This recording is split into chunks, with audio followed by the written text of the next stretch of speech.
Hello and welcome back to another episode of the Long Gone Loser Rock Show. Today, it's a long one, so strap yourselves in because we are going to be talking about the MC5.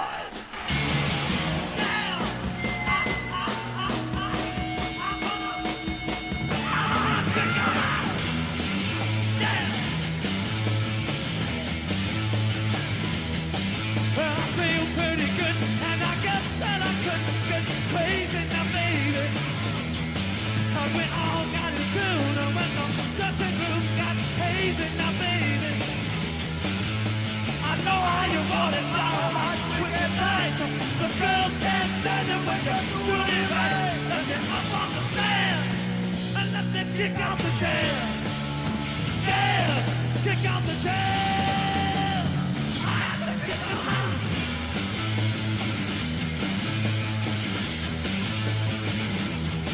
Yes, I'm starting to sweat. You know my shirt's all wet. What I'm feeling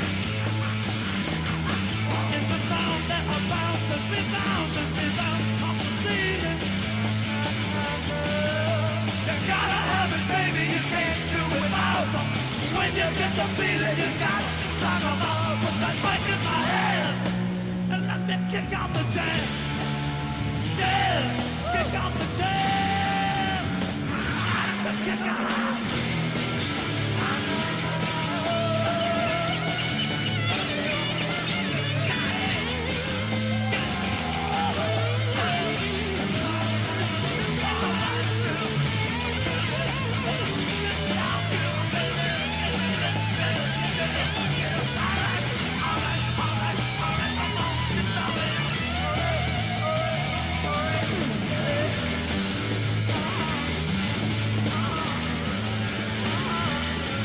You got to give it up, you know you can't get enough this fucking Cause it gets in your brain, drives you insane, leave it frenzy. The wiggling guitars, girl, the crash of the drum, make you wanna keep a rockin' till morning comes. Let me be who I am, and let me kick out the jam. Yeah, kick out the jam. I done kicked them out.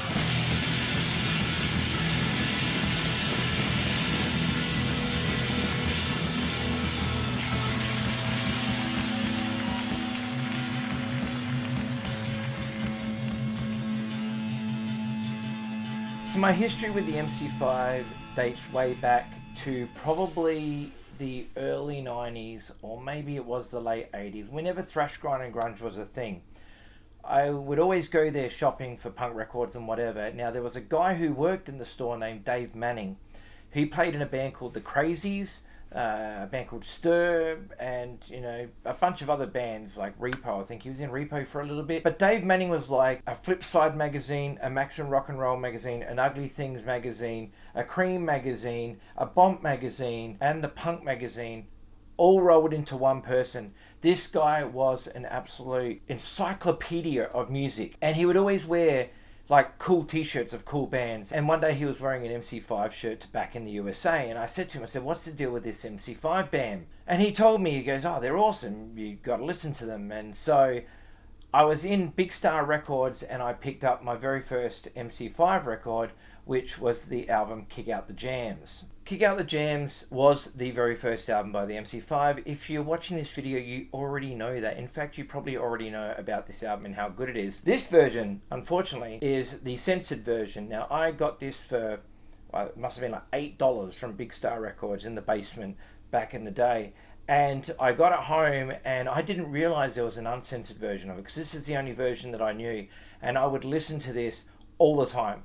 And I would tape it for people and say, you need to listen to this record. It's absolutely incredible. The thing that I loved so much about Kick Out the Jams is the fact that as a live record, and I'm not a huge fan of live records, and if you watch these videos, you know that, but this is the album. This is possibly the greatest live album ever recorded, along with No Sleep to Hammersmith and Live After Death. And It's Alive. Well, no, people say It's Alive was recorded in the studio, but whatever. I had no idea, like I said, that this was censored until the day when I met Wayne Kramer, Michael Davis, and Dennis Thompson on the MC5 DTK tour. and they did an in-store at Big Star, and they signed our records. So I got this signed, and as you can see here, Wayne Kramer has written, "This record is censored." As time went on, I also bought back in USA this version, again, Big Star Records, about $8, $9 or something, and I managed to get it signed by the three guys from the band.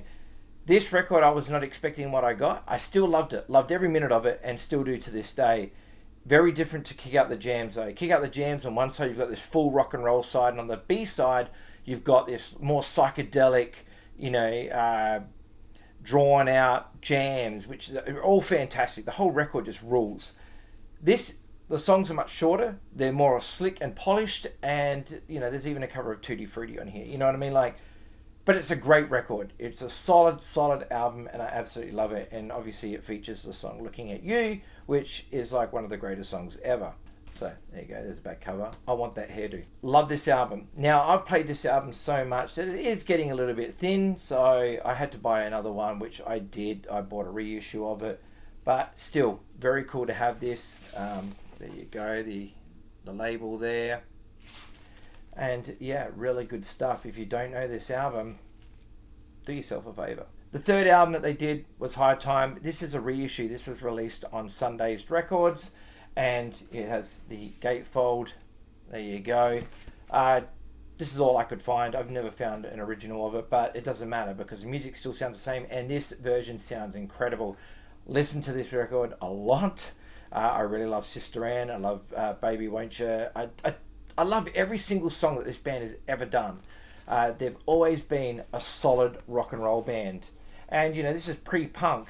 The attitude of punk rock is definitely there. The music that we associate with punk rock, that buzzsaw guitar sound that we got from the Ramones, whatever, it's more of a rock and roll psychedelic rock band. But you can see this attitude just comes through, this whole fuck you, man, we're just going to rock, and that's it. I love it. I really love the MC5. I really, really do. So, before I get into the other records in my MC5 collection, I'm going to tell you a few stories. I have been to Detroit, where I got to catch up with my friend Stefan Peterson. Now, I met Stefan many, many years ago when he used to write a column for a zine that I was doing, and we just became friends. Now, when I went to America in 2009, one of the things I wanted to do was meet Stefan in person, because I'd never met him before, but we've only corresponded over email. So I went to Detroit. He lived in Ann Arbor, and I went and stayed with him for a few days. Now, while I was there, he decided to show me the entire area of Detroit and Ann Arbor, where all the Stooges and MC5 sites are. Like, here is us going and seeing where Ron Ashton lived. Tomorrow if you want, or you can get out now. Wow. Both his cars are still in the driveway. So that's, just in case you're wondering, that's Ron Ashton's house with both his cars still in the driveway. 107 High Lake, Ann Arbor, Michigan. Wow. And a friend of mine tells me that I don't know what kind of car that is. It's probably been there since like 1969 for the What's ever been driven. first black one. Yeah, just probably sitting there. We passed by Dave Alexander's house. I do have a little bit of cool credibility myself. I was born in the same hospital he was, just like 25 years after he was born. So she said it was opposite the one for us. So it must be that one. That's it. That's probably the one there. Yeah, that's what she said. Wow. It's a brick house. Yeah. Doing the full tour. I know that he kind of lived around the corner from Ron Ashton. And he took me to the West Park Bandshell, where I took this photo. This is a very well-known area, Ann Arbor, and for good reason. Because the MC5 played shows there. Free music in the park is how they say it.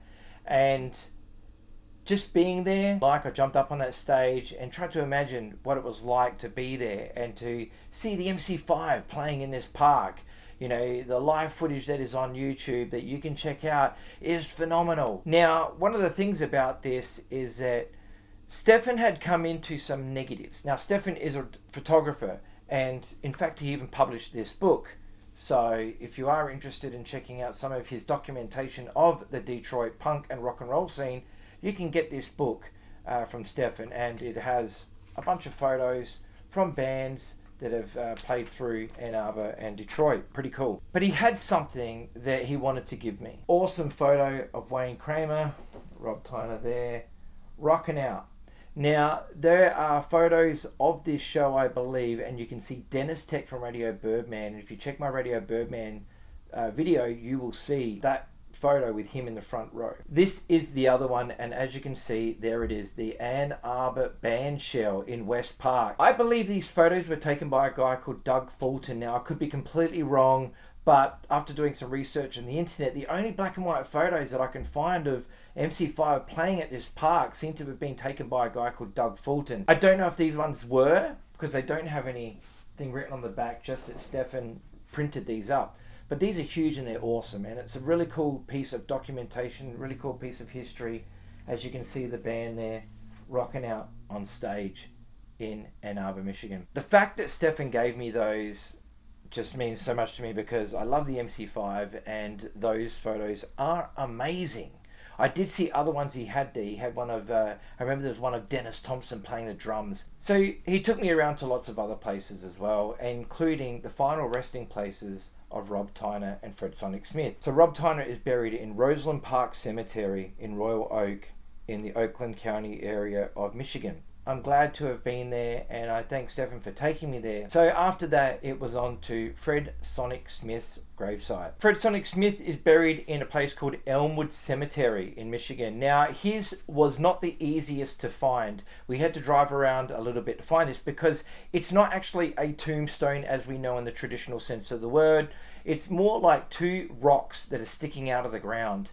You can see some photos here, and I love how the markings have, you know, his name and the guitarist of the 20th century. Very, very cool. So I am glad to have been there and paid my respects to one of the great guitar gods of all time, Mr. Fred Sonic Smith. So that was very, very cool, but it didn't end there. We decided we needed to see the Grande Ballroom. The Grande Ballroom, for those who do not know, was the place where Kick Out the Jams was recorded. So the place has been boarded up. It's condemned. You cannot go inside, so we couldn't do so. So we've only got these photos, exterior shot photos, taken from the street there. But at least it's something, and it is a part of Detroit history. We also went to the Ann Arbor house where the MC5 actually lived, and that is this house right here. It was not a Translove Energy's house. That was actually in the city of Detroit, but for some reason I don't have footage or a photo of that, and I'm not sure why. I don't know what happened there. Regardless, my time in Detroit was awesome. Not only was it the home of Motown, but you know, it was the home of this great rock and roll. So while I was there, I did check out the Motown Museum, and I was searching for a record by Smokey Robinson and the Miracles. Now, for those counting at home, the Helicopters covered Smokey Robinson and the Miracles on this awesome EP. So there is a song in here called A Whole Lot of Shaking in My Heart Since I Met You. I love the Helicopters version of this, but I'd never ever heard the original. So while I was in Detroit, I said to Stefan, I really need to find that song on record. So he took me to a bunch of different record stores, and we went searching. And searching and searching and searching. And we went into this one record store, and I do not know the name of it. I cannot remember it for the life of me. But I flicked through and I found this record, and it was $5. This record has Smokey Robinson, The Miracles, A Whole Lot of Shaking in My Heart Since I Met You. It is an awesome tune. I'm so glad I got to hear the original. And yes, I know that back in 2009, I probably could have jumped online and found it somewhere, but that's not how I like to listen to music. So I needed to have the original, and I got it. Never give up those dreams, my friends, of finding those songs that you want, because you'll find them. Again, the story does not end there. One of the things I wanted to do when I was in Detroit was I wanted to get a Sonic's Rendezvous t-shirt. Now, on their MySpace page, because this is in the MySpace days, there was pictures of t-shirts available on the official page, I guess it was, of the Sonic's Rendezvous band. I wanted one of those t-shirts. So what I did was I contacted the MySpace person and said, hey, look, I'm in Detroit. Where can I buy one of these t-shirts? What shop stocks them? I can't find them anywhere. And I was like looking for MC5 shirts. I did find one MC5 shirt, but it's like, it doesn't really fit me, but it's cool to have regardless. But you would think that you would find MC5 shirts everywhere in Detroit. Not the case. You'd think that you'd find Sonic's Rendezvous band shirts everywhere. Not the case. I wrote to this person on MySpace, and they wrote back to me, and they said, hey, give us a call on this number. We will help you get a Sonic's Rendezvous band shirt. So I rang them up, and a woman answered the phone, and I said to her, hey, I'm the guy from MySpace that wants to get a Sonic's Rendezvous band shirt. Where can I get one? Can you let me know what stores have one available? And she asked whereabouts I was. And so she said, would you like to just come here and buy one? We have them here. And I was like, yeah, sure thing. Whereabouts? And it was a place, I believe it's called Howell. I could be wrong, but I think it was Howell in Detroit, or in Michigan, I should say, because it wasn't really in the city. It was a fair way out. And so I said to Stefan, I'm on the phone, I said, Howell, you heard of it? And he's like, yeah, we're kind of in that direction. So we said, all right, let's go. So I'm getting all these instructions over the phone of which roads I need to turn down and things like this and whatever. We follow these instructions, and we find ourselves down all these back streets, I guess, dirt roads and stuff like that. And we come to this house in the middle of nowhere. And, we get out and we just, I guess this is it. And we knock on the door, and we're just waiting, standing there.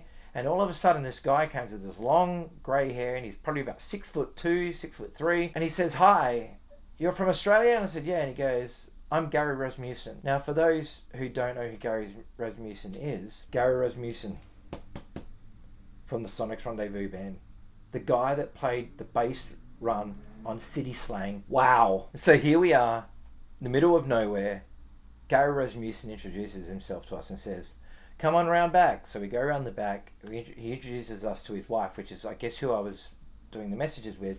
And he goes, well, you've come all this way. I should take you in to see the studio. So me and Stefan, we're all excited about this. And we get taken into his own home studio. Now, his home studio looks awesome. Guitars on the walls everywhere. And there's those awesome posters that were designed back in the day, all hanging up everywhere. Now, you might know these posters. Gary Grimshaw did a lot of them. We were just talking about stuff. He was talking about working with Alvin Youngblood, and he was just playing us demos of all these songs that he'd written and stuff that he was working on that I don't think had come out at the time.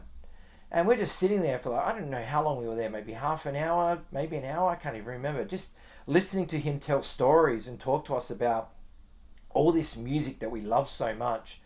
And then, his wife brought out the shirts, and we got one each. And here is a photo of me and Stefan at Cedar Point wearing our Sonic's Rendezvous band merch.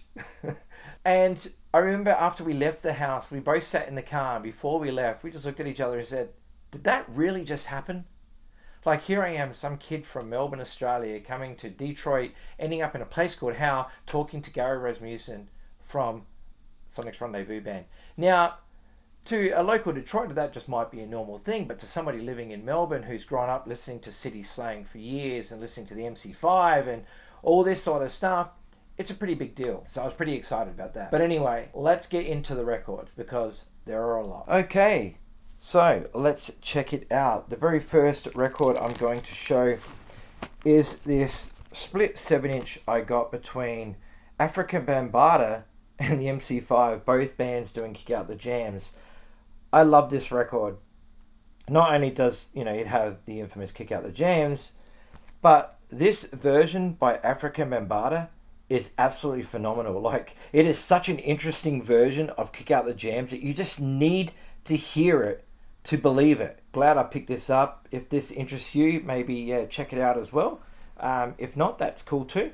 But I really, really like this. I think it's really interesting. This 7-inch is not rare or anything like that, but it's a cool thing to have. I found this at My Mind's Eye in Cleveland, Ohio, or Lakewood, I think it is. This record is awesome. Till the Night Is Gone, let's rock. It's Robin Tyner and the Hot Rods. Now, if you know, the Hot Rods are the same Hot Rods as Eddie and the Hot Rods, which do the great song, Do Anything You Want to Do.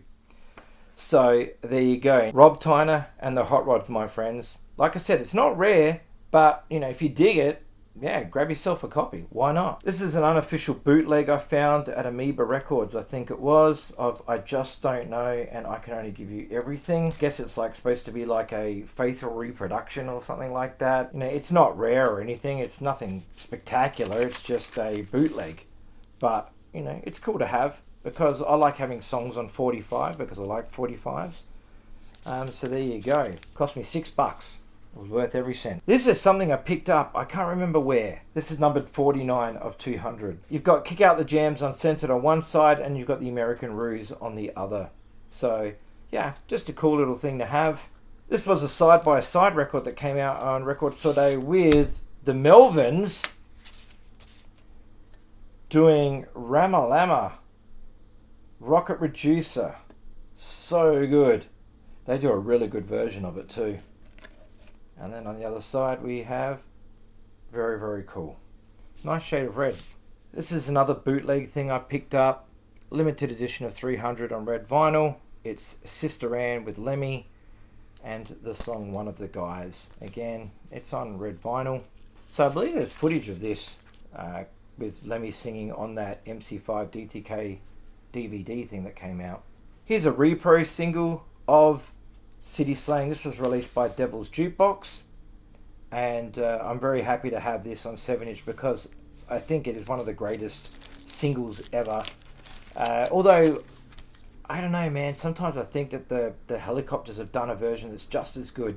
Now, I know that some people are probably sitting there going, oh, that's blasphemy, but I don't know, man, the Helicopters version's pretty fucking great. But there you go. This is awesome. A repro of the original single on Devil's Jukebox. Here's some 10 inches I picked up over the years. Ice Pick Slim. I'd never ever heard this song until I got this, and the B-side has I'm Mad Like Eldridge Cleaver. So, yeah. And you've got all this right up here and stuff like that. So, very, very cool. So much stuff to read on this. I can't remember where I got this. Maybe it was like off of eBay many years ago. Here's another one that was done around the same time. It's called Power Trip. There you go. Very, very cool. The White Panther Party 10-point program is written there. You can pause that if you want and read all of that. And this one I found at Missing Link Records. This was in a bargain bin, like they were trying to get rid of it or something like that. So, Looking at You and Borderline. Very, very cool. On the B-side it has I Can Only Give You Everything and I Just Don't Know and One of the Guys. So here we have the live bootleg anthology, Are You Ready to Testify? There's the hype sticker and here is the back. Recorded at Sturgis Armory, 27th of June 1968. This one's called Motor City is Burning. Awesome track listing there, as you can read. There's the back cover. Look at that set list. As if you wouldn't want to go see this band. It's awesome. So this is on double LP. Really, really thick card. And yeah, just awesome, awesome. I bought these two at the same time. So this one is a Rehearsals double LP. So this one is just awesome as well. Like rehearsal tapes. This one's really cool too. MC5 1965 to 1968.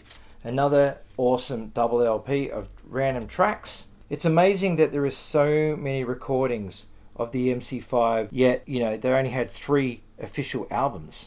Here's one called Do It. Now, I found this, I think it was at Missing Link as well, in the bargain bin. And I had never seen it before, so I just grabbed it.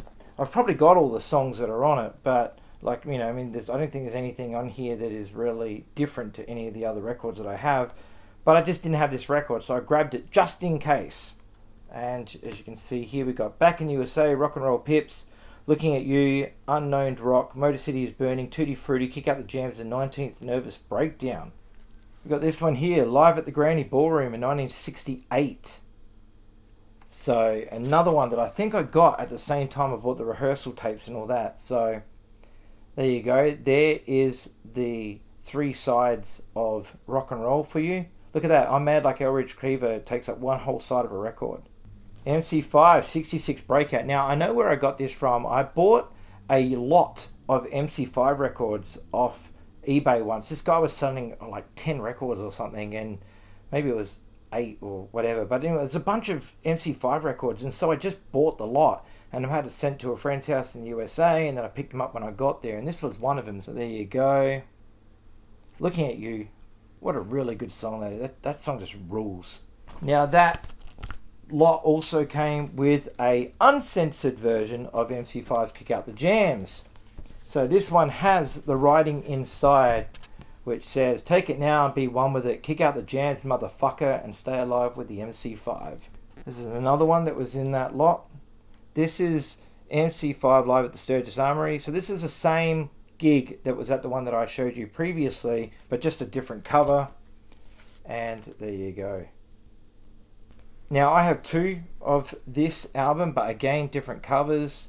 So this is one called Teenage Lust at the Saginaw Civic Center on January 1st, 1970. There is the track listing on the back, so you can see that there. Their live recordings are just so good, especially these ones that are really, really raw, because it just gives you an idea of just how insane and the high energy performance of the band.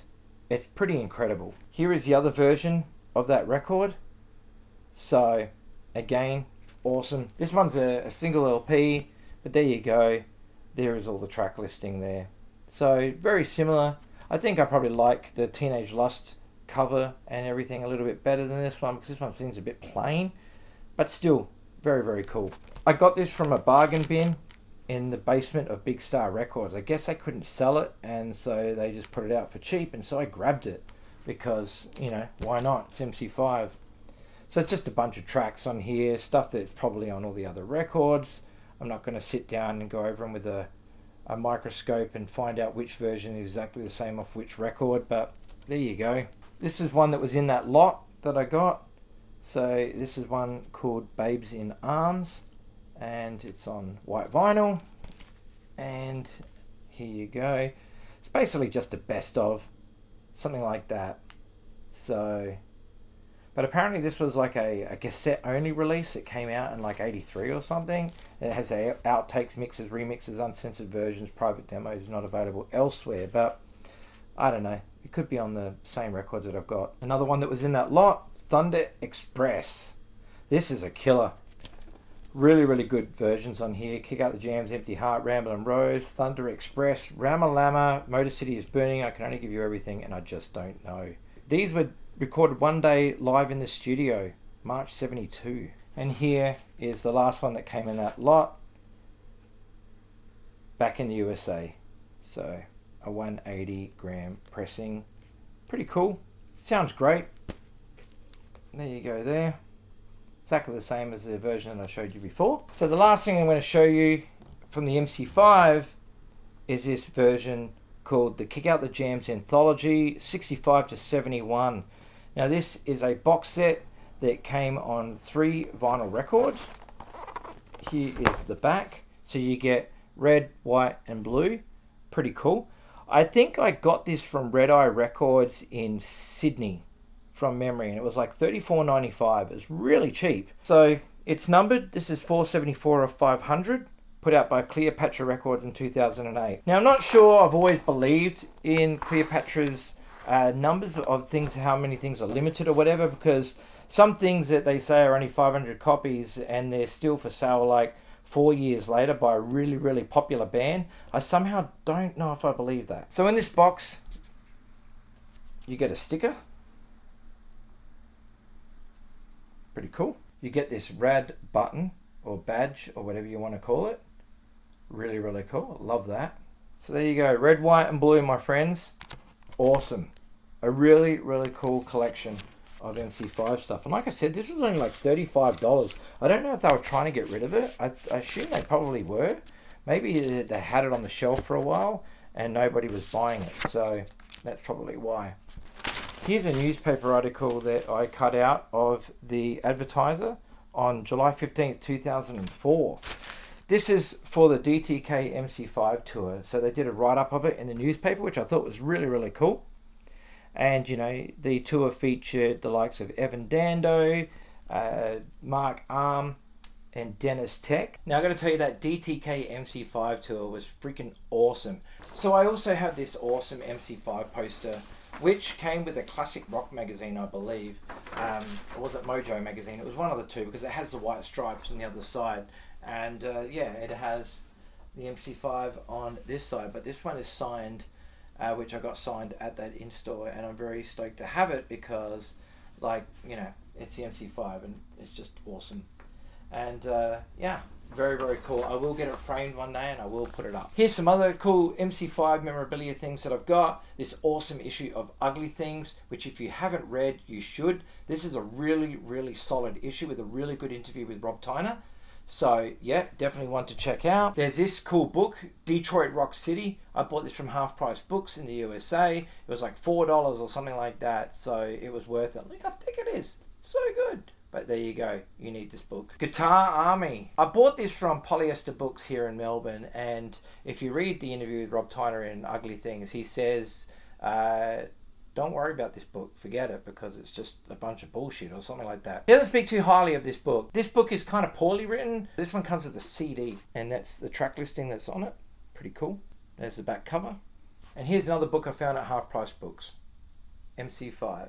The Future Is Now. Well, there we have it, my friends. Thank you so much for watching another episode of the Long Gone Loser Rock Show. I know this was a long one. I hope it was worth it. I do have so much more stuff to come in the upcoming videos, so stick around for that. Look after yourselves, take care of each other, and I will see you in the next video. Have the best day ever.